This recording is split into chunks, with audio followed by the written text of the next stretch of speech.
आणि अजितदादांनी आदेश दिला तर लगेचच राजीनामा देणार. राष्ट्रवादीच्या आमदारांपुढे धनंजय मुंडेंचं स्पष्टीकरण. दमानियांच्या आरोपांविषयी अजितदादांसोबत चर्चा झाल्याची माहिती.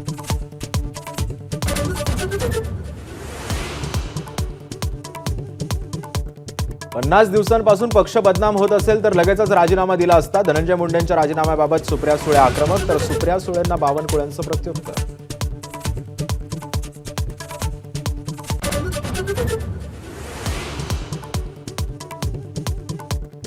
मस्साजोग सरपंच देशमुखांच्या हत्येला 50 दिवस पूर्ण. कृष्णा आंधळे 50 दिवसांपासून फरारच. धनंजय देशमुख आज सीआयडी अधिकाऱ्यांची घेणार भेट.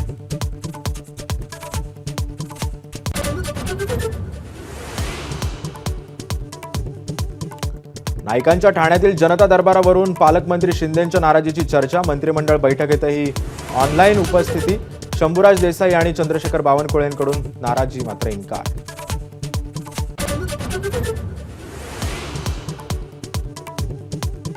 कोणीही मंत्री कोणत्याही जिल्ह्यात दरबार भरू शकतो. नाईकांच्या ठाण्यातील जनता दरबाराचं बावनकुळेंकडून समर्थन, तर शिंदेंच्या शिवसेनेचा पालघरमध्ये दरबार भरवण्याचा इशारा.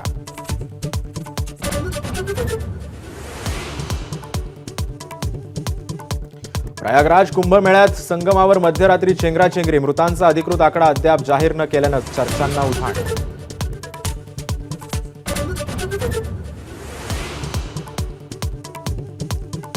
महाकुंभमेळ्याचं प्रशासन लष्कराकडे सोपवा. चेंगराचेंगरीनंतर निरंजनी आखाड्याच्या महंतांची मागणी, तर गर्दी वाढणार हे माहीत होतं तर आधीच लष्कराला का बोलवलं नाही, महंतांचा सवाल.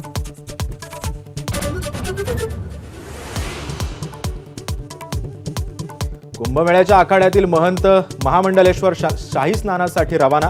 प्रशासनाच्या आवाहनानं गर्दी ओसरली. पोलिसांची अतिरिक्त खबरदारी.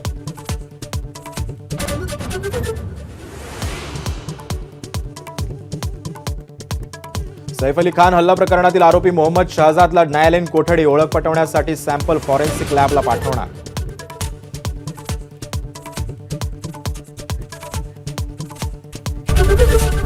एबीपी माझा, उघडा डोळे बघा नीट.